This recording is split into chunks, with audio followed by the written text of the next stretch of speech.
welcome back to Hello. Rooted in Texas. My name is Nina.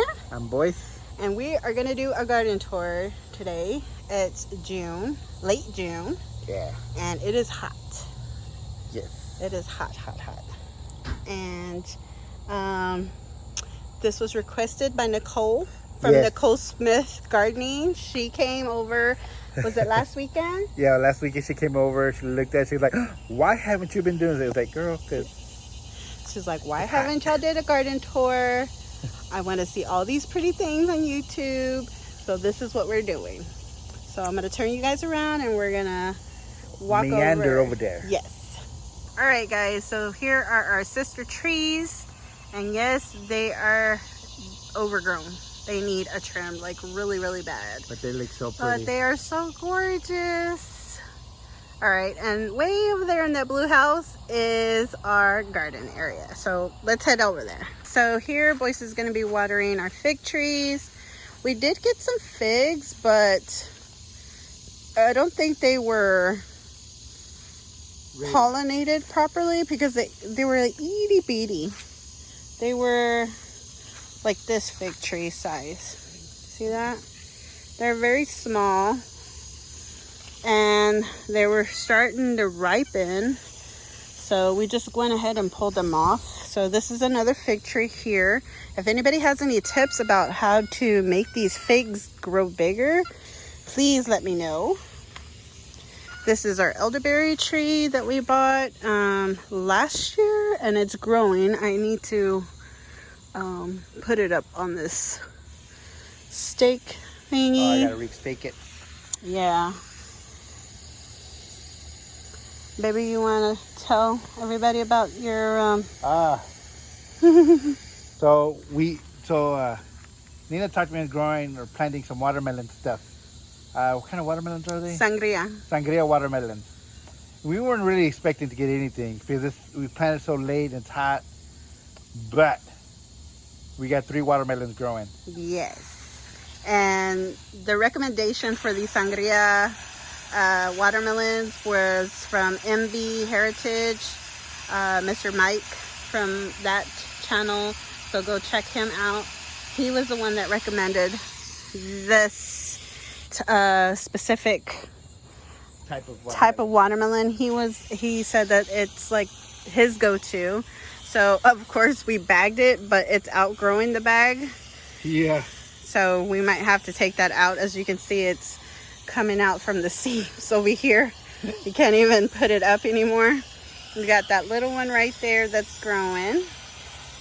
And the other one's on the other side. And the other one, here it is. Here's that other one.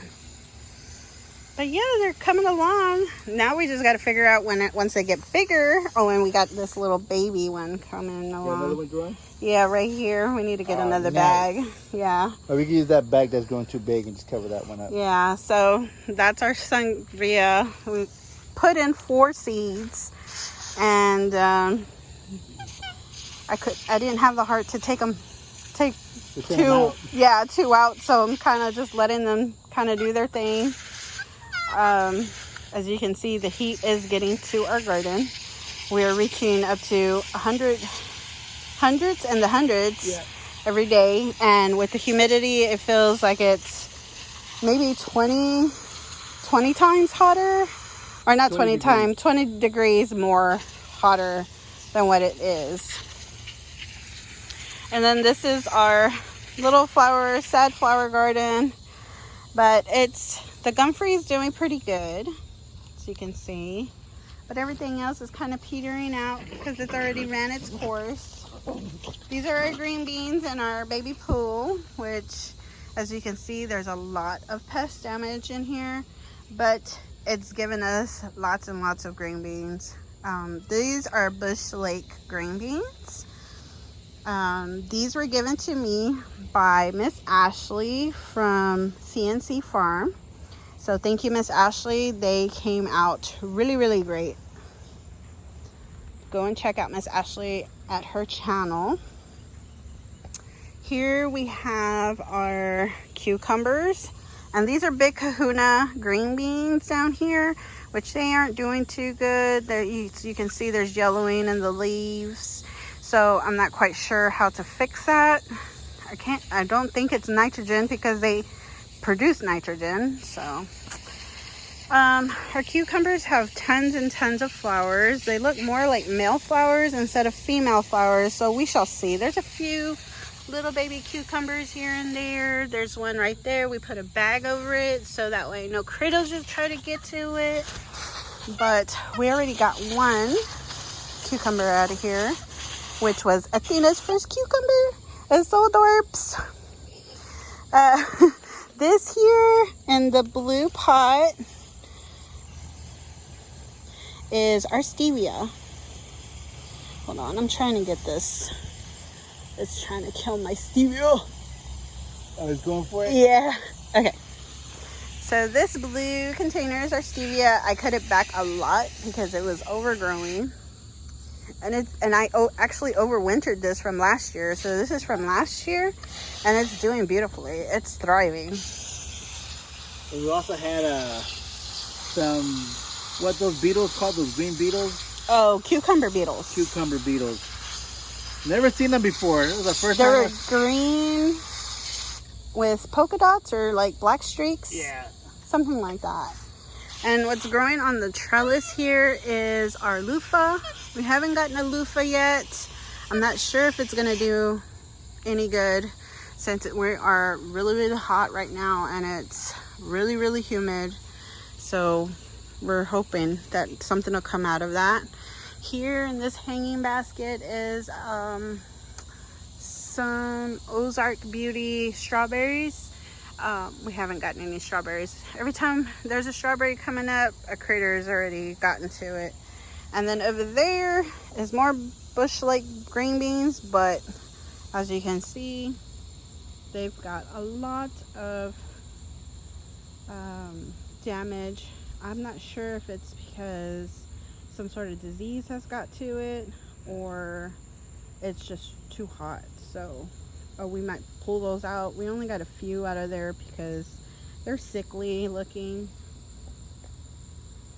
Alrighty, here's another Ozark Beauty in our little hanging basket.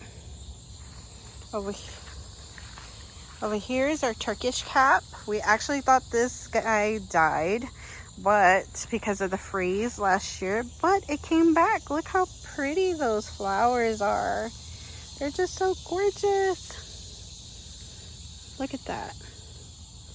And I'm hoping that it'll attract hummingbirds. Last year we had some hummingbirds come through. I haven't seen any this year. We did get a hummingbird feeder, but again, we haven't seen any here lately. Right over here, we have our Athena cantaloupe that was also recommended by MB Heritage. So hopefully we'll get something out of that. Boyce is in the works trying to get something to cover this thing up so that the pests won't get to it. Look, check this out. There's another cucumber beetle right there. That is a cucumber beetle, people. And here we have some random flowers growing along with, I think that's cinnamon basil, and I want to say that might be lemon basil over there. I'm not 100% sure, so don't quote me on that. Toothache plant. As you can see, we got just a few coming out. But it's really, really lush, like and leaves and foliage and stuff. It's really beautiful, really full. And then here we have our tomatoes, and all along here, all of our tomatoes. This one right here is the Berkeley tie-dye tomato that Nicole gave to me. She was so kind to part with some of her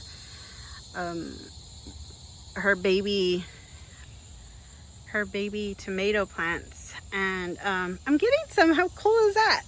So they're pretty good size, maybe the size of my palm. And there's 2 growing there, so we went ahead and bagged it. That's another trick that I learned from Nicole. And if y'all don't know Nicole, please go and check her out at Nicole Smith Gardening.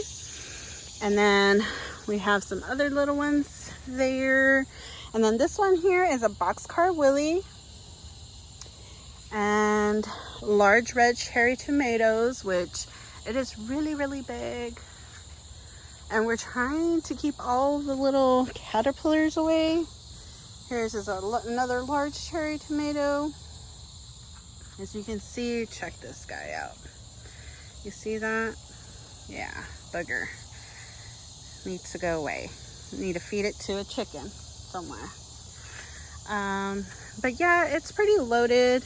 We tried to put these little mesh bags over them, so that way whenever we didn't have the mesh bags, we had a lot of pests or the caterpillars actually, that were burrowing into the tomatoes and just eating them they were hollowing them out.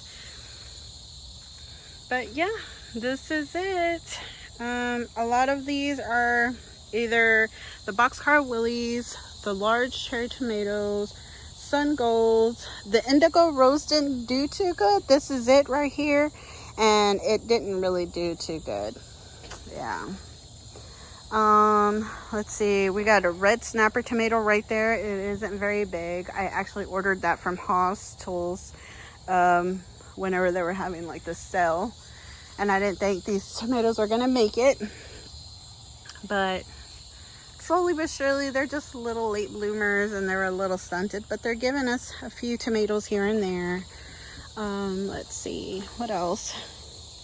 We got a poblano here, which we only got 1 poblano out of here. A lot more pest damage here.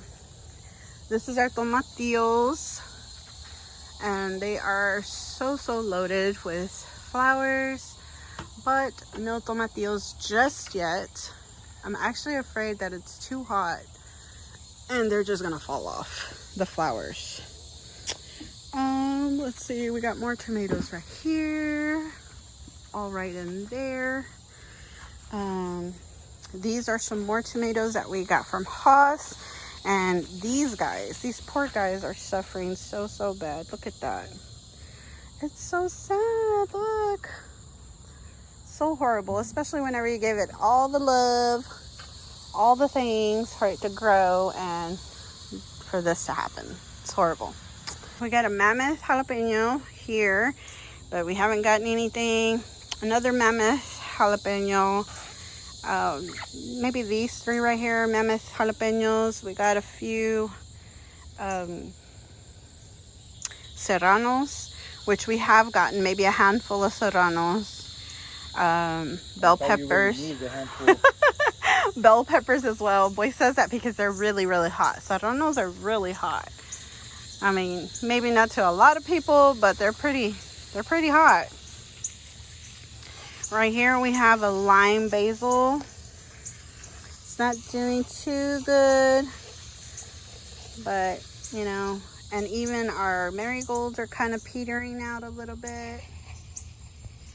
It's just too hot. And then the avocado tree that my daughter gave me that we thought that died, but it didn't. It came back to life. And it's got all these beautiful leaves, but again, pest damage. And then I'm pretty sure the heat is causing this to curl up like that. We just had, yesterday we did a walkthrough, and we found a whole nest of aphids on one of our plants. So we exterminated them with extreme prejudice is what we did. Yeah. All right. And here is the bed that has our asparagus. Nothing's popped out of here just yet. We do have some asparagus little twiggy thingies here. And then right over there. And right over there. Nothing else has come up out over here, but we're hoping that it will. The blueberries are doing really good. The net is actually working out really good for us. I'm really shading too for it. Yes, I'm very, very pleased with that. Very pleased. This one's still tiny, but it came tiny. It wasn't that big when we got it. These were pretty good size. Bee balm, which I'm waiting for the flowers to come so more pollinators to get into the garden. But like I said, it's been so hot. These 4 o'clock flowers came from Jan, from Simply Jan's homestead. And yeah, they're gorgeous. No flowers yet, but I'm being patient. And if you do not know Jan, please go and visit her at her channel, and make sure you let her know that Nina and Boy sent you over from Rooted in Texas. This guy here is our thyme. He was petering out, as you can see there. It's starting to die out a little bit, but it's coming back, and I'm very pleased with it. And I'm going to use some of this here soon, so I got to pick some of that.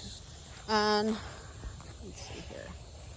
Back here are our roselles that I also got from Ms. Nicole, from Nicole Smith Gardening. She gave me some seeds from her garden, which I am very, very pleased with them. They actually came out and grew for me. Oh, look, I just found a dead dragonfly. That's so sad. He's a pretty big size guy too. Oh. Maybe the heat got to him. Maybe. So sad. This is our pomegranate tree. It's so tiny. And check out these beautiful flowers. This is our little pollinator area. Trying to attract some good pollinators in here for the garden. If you guys have any suggestions as to how to help out our little pollinator friends, leave it down in the description down below, please, because it is uberly hot and I'm sweating, and we've just been out here for like, what? 10 minutes? 10-15 minutes. So I can only imagine how they're handling all this heat. Anything else, honey? No. No? Okay, guys, until next time, we hope that you are blessed and you have a blessed week. Don't forget to like and subscribe and share. Sharing is caring. Share with the world, guys.